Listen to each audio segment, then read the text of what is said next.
Vieja amiga oscuridad, otra vez quisiera hablar, porque he tenido nuevamente una visión que suavemente iba cambiando mi manera de pensar. La oigo hablar, la escucho en el silencio, en el silencio.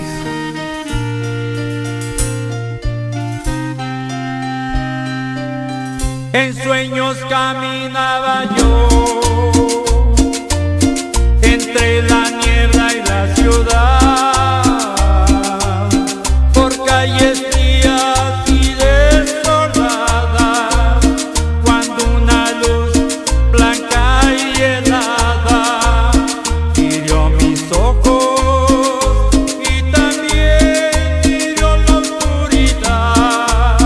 La vi brillar y la veo en el silencio.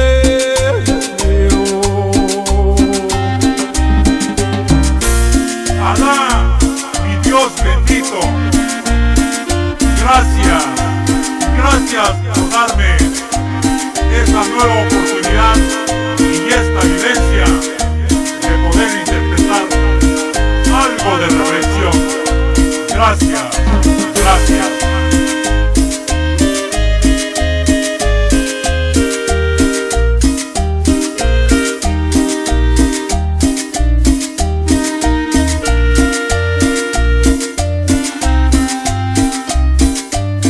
En la desnuda luz miré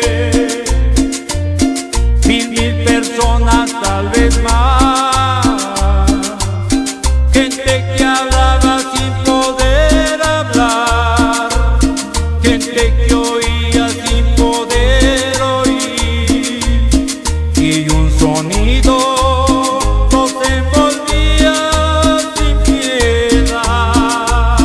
Lo puedo oír,